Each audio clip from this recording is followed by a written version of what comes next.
Welcome to the Uncle Erich Presents Crime Fiction Podcast, featuring classic radio shows, crime, murder mysteries, and suspense shows.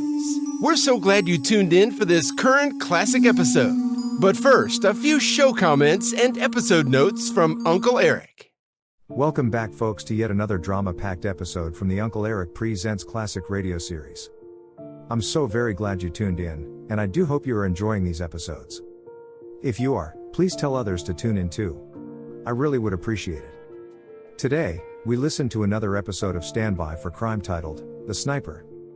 The show's lead character was Chuck Morgan, portrayed by actor Glen Langen, an extremely convincing news anchor that works at a radio station based in Los Angeles.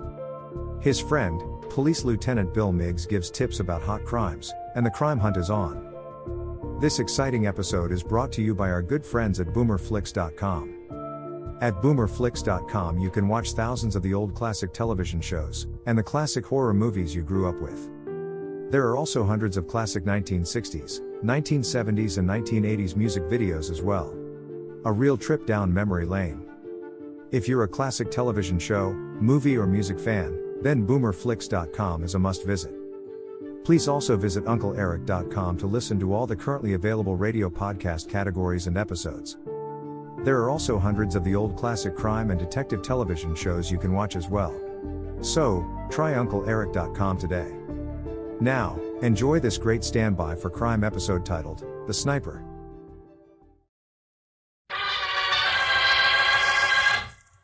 Stand by for crime.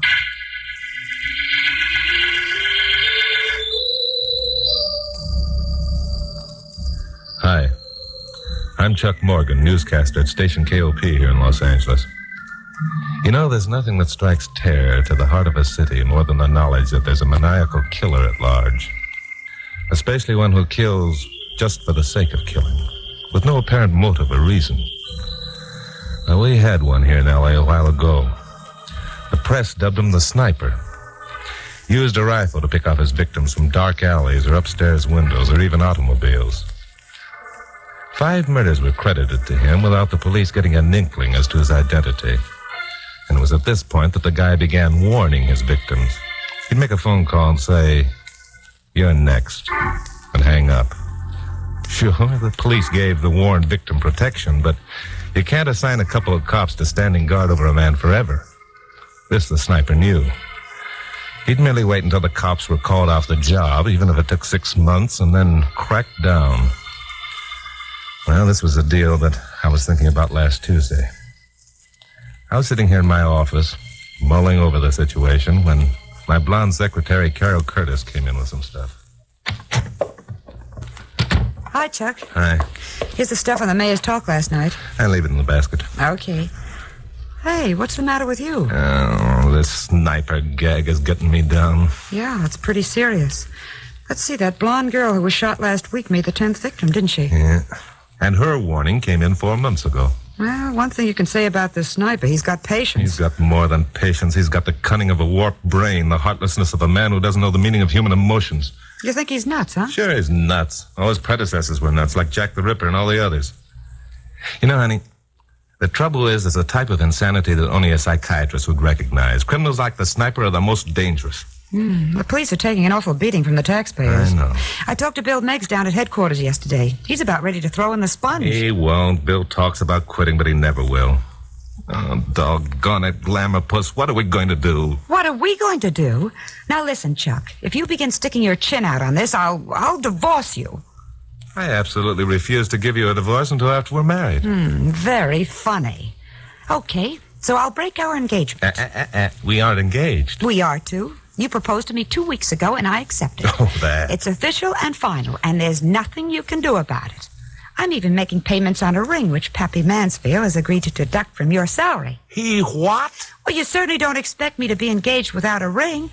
Or do you want it to become known around town that Chuck Morgan is a cheat? Answer the phone. Chuck Morgan, you don't seem to realize Answer the phone, I said. Oh, all right. Ring. Chuck Morgan's office. Who?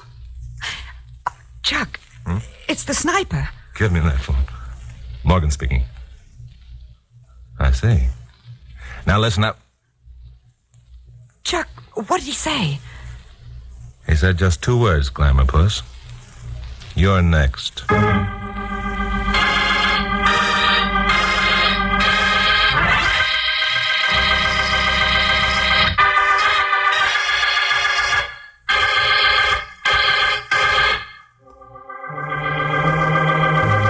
Well, it looked like I was going to stick out my chin on this deal, whether I wanted to or not.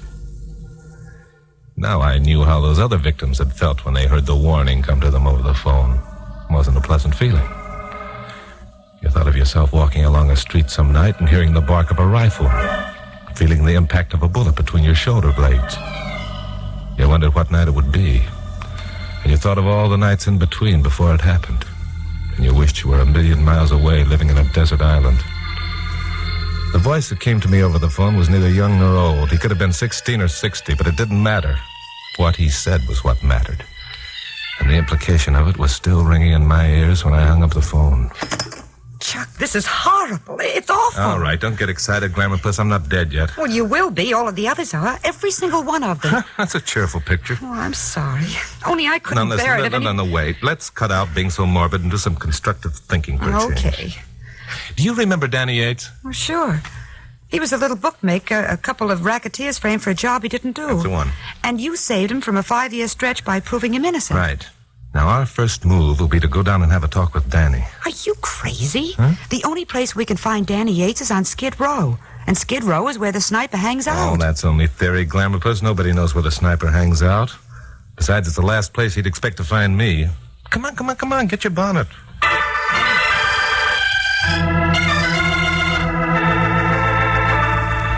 I had a theory about our friend the sniper. You know, usually guys like him followed a pattern. The pattern stemmed from frustration. Killing was a release to the same pent-up energy that warped their brains. And because of this frustration, they all had the same weakness, a desire for recognition, all of which didn't prove anything. But if Danny Yates reacted the way I hoped, I might get a lead. It was getting dark when Carol and I reached Skid Row. The place hadn't changed much since my last visit. Skid Rows never do, except to grow bigger. I still don't see why you didn't tell Bill Miggs and get some police protection. If I had, they wouldn't let me come down here. But that's what I mean. Oh, I hate this place. Then why did you come? Well, if you're going to be shot in the back, I want to be on hand to catch the body when it falls. Ouch. You're a cute kid, Glamour Puss. Well, here's the joint.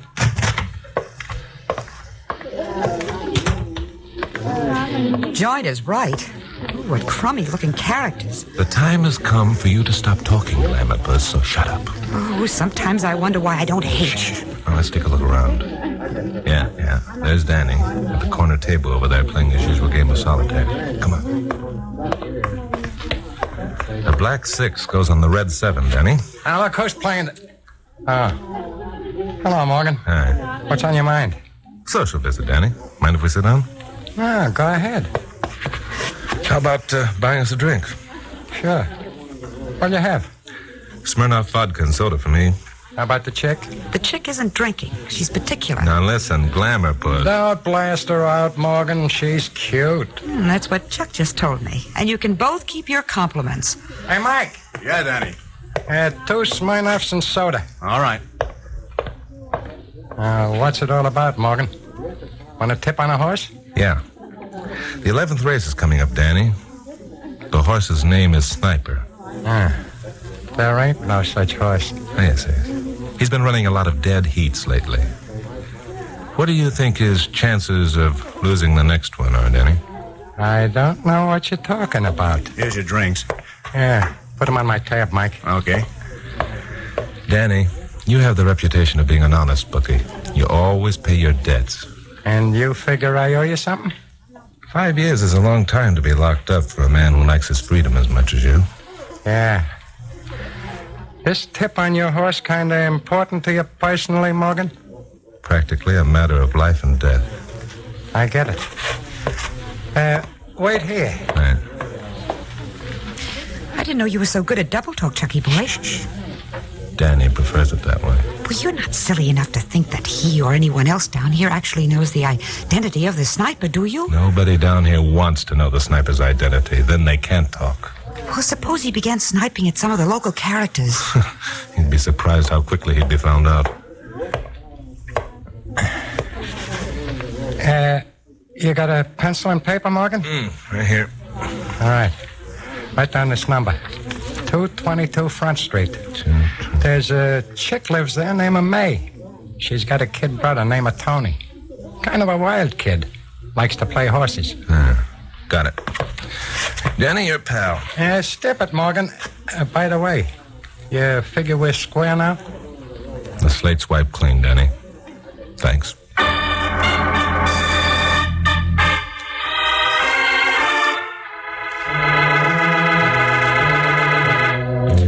Front Street was an alley that divided a city block. A street light burned in the end we entered. The buildings on either side were old and seemed to be mostly deserted. Our shadows marched ahead of us as we advanced into the gloom. A figure peered out at us from the darkness of a doorway. We heard the step and whirled around. But whoever it was must have gotten cold feet when he saw my hand reach toward a pocket. Footsteps pounded away down the alley. I began to wish I hadn't let Carol come with me. Then I remembered what an important role she was playing in this drama, much more than even she suspected. We stopped before a door. I lit a match, saw that it was 222. Well, this is it. May and her brother must like to live away from things. Low rent is probably the answer to that one. Now look, after we've talked to May a few minutes, I want you to remind me of something. For instance? We'll make it go something like this. Hey, Chuck, don't forget that you're meeting Danny Yates at the corner of Wilshire and Rossmore at 11:30. Got it? Stop me if I'm wrong, but didn't we just leave Danny Yates? Will you do as I say and don't ask questions? Oh, okay. Well, suppose May isn't home. We'll just have to think of... The girl who answered the door was the homeliest female I'd ever seen. She had a horse face and buck teeth. Her skin was pockmarked and her eyes were crossed. Then we got another shock. She spoke, and her voice was the antithesis of her looks. It was low, resonant, and rich. Yes? Are you May? Yes, I am. Won't you come in? Thanks. I suppose you're the police. What makes you think that? I knew it was bound to happen sooner or later. You're after Tony, aren't you? I suppose you have a warrant? Tony, your brother? Yes. What do you think he's done? I don't know. Will you wait here a minute, please? Tony? Yeah? You come here a minute, please?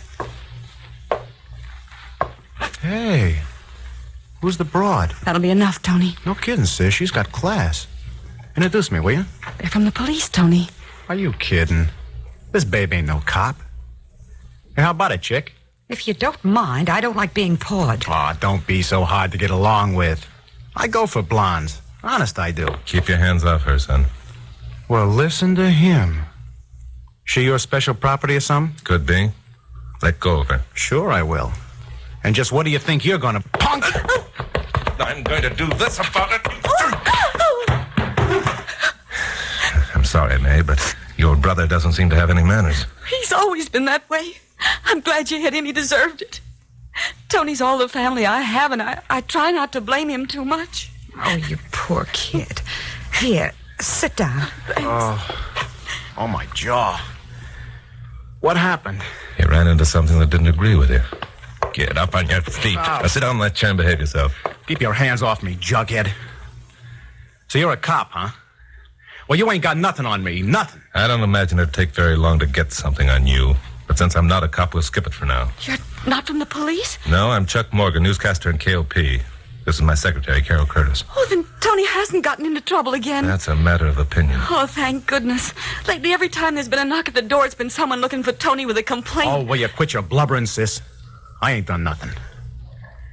If you're Chuck Morgan, what are you doing here? Came down to see a friend of mine, Danny Yates. He gives me tips on horses. Someone at the saloon said I might find him here. Well, he ain't here. So I see. Well, what difference does it make, Chuck? What? Say, didn't you leave word to have Danny meet you at the corner of Rossmore and Wilshire at 11:30? Yeah, but meeting him here would have simplified his matters, that's all. All right, let's get going. May, I'm sorry if we troubled you. Oh, it's all right, Mr. Morgan. I'm just glad that Tony hasn't done anything wrong, that's all. Well, I wouldn't count on that too much, May. Kids like Tony usually wind up behind bars. They get ideas. They get away with 1 or 2 jobs and think they're smarter than the cops. But it never works out that way. A fact that Tony, I believe, is going to find out sooner than he thinks.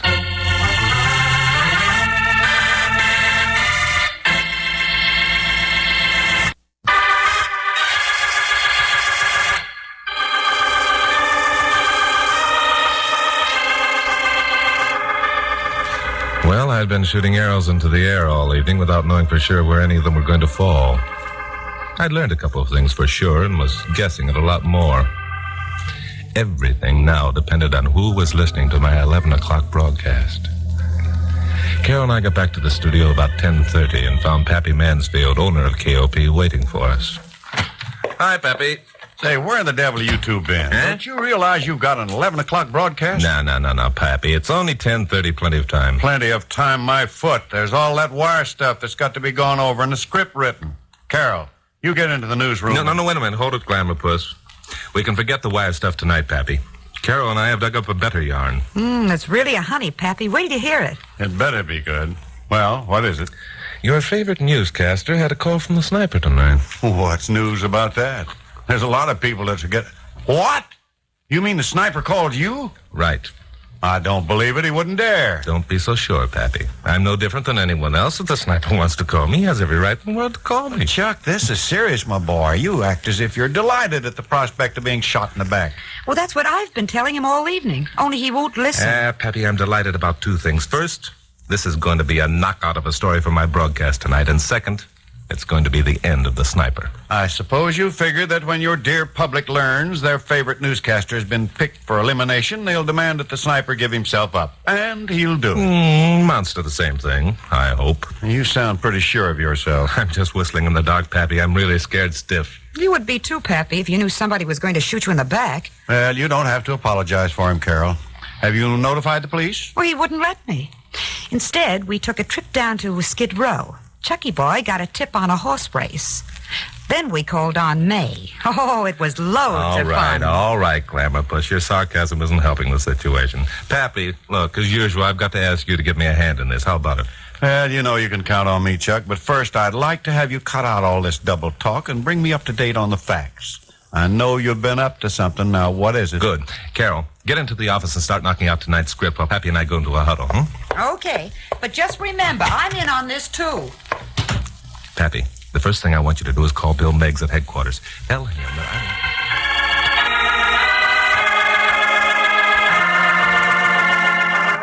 I did my broadcast as per schedule, making a big thing of the fact that I was next on the sniper's list. The telephone began ringing almost at once, and Carol had a time of it, assuring everyone I had ample police protection, and for the time being at least was safe. Well, Carol and I left the studio a few minutes after 11:15 and drove out Vine to Rossmar. Just beyond 6th, we parked the jalopy and walked up towards Wilshire on the west side of the street. We came to a driveway with a hedge and stopped in the shadows. Wait here a minute, Glamour Puss. I'll be right back. Where are you going? Keep your eye on the corner up there and don't move. Okay. I went up the drive and around the garage and checked on the street in the next block. Then I came back to where Carol waited. Anything happen? Well, a car just drove up and parked beyond the bus stop on Wilshire. The car Carol pointed out was an old convertible. The top was up, but there was no glass in the back window. It was headed west. Anyone sitting inside had a clear view over the benches that were placed at the bus stop. I wasn't sure, but I thought that the convertible's motor was idling. Chuck, look at the crowd gathering at the bus stop. Gee, that's an awful lot of people to be waiting for a bus at this time of night. I hope the sniper, if he's waiting in that convertible, doesn't think so. He might get suspicious. Suspicious of what? Most of those people are cops. It's all part of the plan. What plan? Why aren't I in on it? You're in on it more than you think, Glamour Puss, and I'll tell you all about it in the morning. Why, do you mean I've been a guinea pig all evening? Mm-hmm. More or less. Now listen, will you stop asking questions? Okay. And maybe I'll tell you what's going to happen. Oh, you'd better. Look, in a minute, Danny Yates is going to come walking up Wilshire towards the bus stop. He'll mingle with the crowd. A minute after that, the bus will come along, and everyone will get on but Danny. Well, what'll he be doing? He'll be left sitting on the bench alone. A perfect target for the sniper. Who's in the parked convertible? Yes, well, at least that's what we're going to find out. If he is, he'll probably take a shot at Danny and then head up Wilshire. Now, unless I missed my guess, he'll turn right on Muirfield to get out of the traffic. Well, wait a minute. There's something cockeyed here.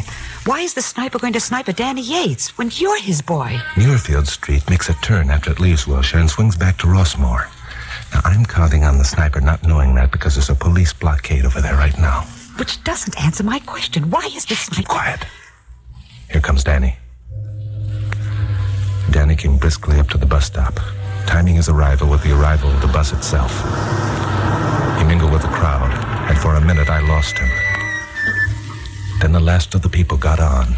The bus swung away, and Danny was left sitting alone on the bench. Then something happened I hadn't counted on. The bus, as it passed the parked convertible, began to backfire. I glanced at it and then back to Danny. Danny was gone. But I could see one of his legs sticking up over the back of the bench. Then Carol yelled. The convertible, Chuck, it's moving away. Wait here, Glamorpuss. I ran up the driveway, cut across a patch of lawn, and fought a 5-foot fence. I landed on my hands and knees, just as a pair of headlights swung around the corner of Muirfield. It was a convertible, and the driver saw the blockade of police cars at the moment I was getting to my feet. It slewed into the opposite curve with a squealing of brakes. The door opened, and a figure got out and sprinted across the lawn. I followed. The figure disappeared around a house. Lights sprang on in the house. Their reflection showed me a shadow climbing over a back fence. I took a running jump. The two of us landed on the other side at the same time. Something swished through the air, and I caught the gleam of a rifle barrel. The blow struck me glancingly, and I went down. I saw the rifle barrel coming again, and I made a lunge for the guy's legs. I hung on for dear life, dodging his blows with the rifle till my head had cleared. Then I reared up and dumped the guy. I grabbed him by the shirt front, pulled him into me, and then I gave him a hard right. And he crumpled up like a colt dropped from a hook. Well, mister, I guess this is the end of the trail. Chuck Morgan, where are you? I must have gone over the fence. I'm over here, Pappy. I got out my lighter and knelt down and pulled out the guy's hat. A mass of hair spilled out from under that hat. The face that was revealed by the rays from my lighter was pockmarked and ugly. It was the face of May. You all right, Chuck? Sure, I'm fine. So that's the sniper, eh? Well, holy smoke, it's a girl. It's a girl, Pappy. What a lousy break life gave her. Yeah, and what a lousy break she gave all her victims. I don't mean it that way, Pappy. I was thinking of something else. Oh, you were? What? Don't think you'd understand, Pappy. But remind me to tell Carol to congratulate herself the next time she looks into a mirror.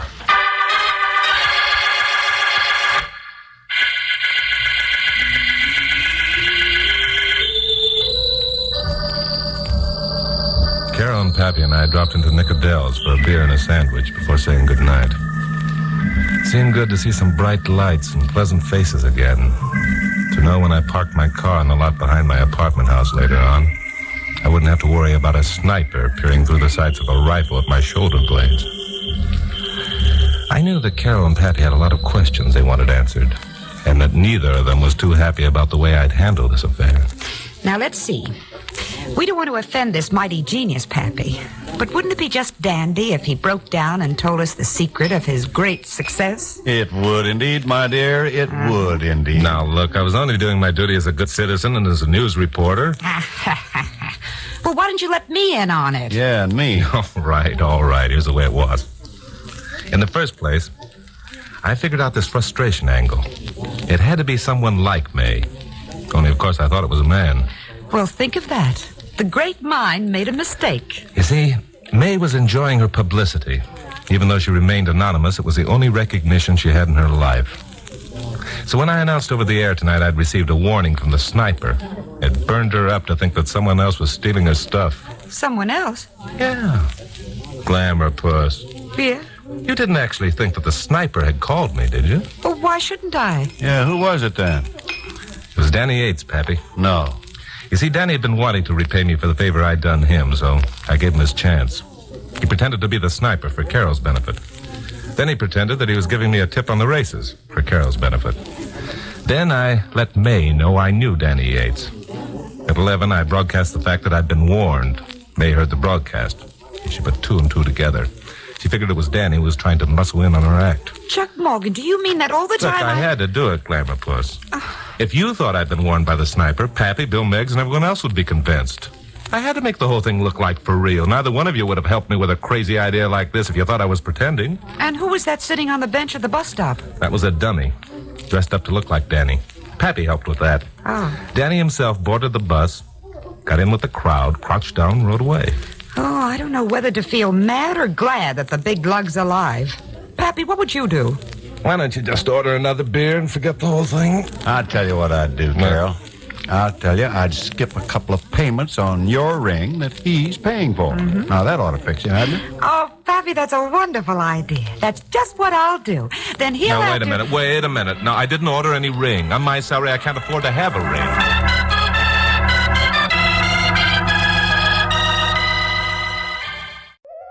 I hope you enjoyed this latest Uncle Eric Presents episode. Stay tuned for the next exciting episode. Please check back often and make sure to subscribe to my podcast so you won't miss the new exciting episodes. In the meantime, scroll up or down to find other exciting episodes to listen to. Don't forget to visit UncleEric.com to see and listen to all the program categories and episodes. There are also hundreds of the old classic crime and detective television show episodes you can watch as well. They're a hoot to watch. That's UncleEric.com.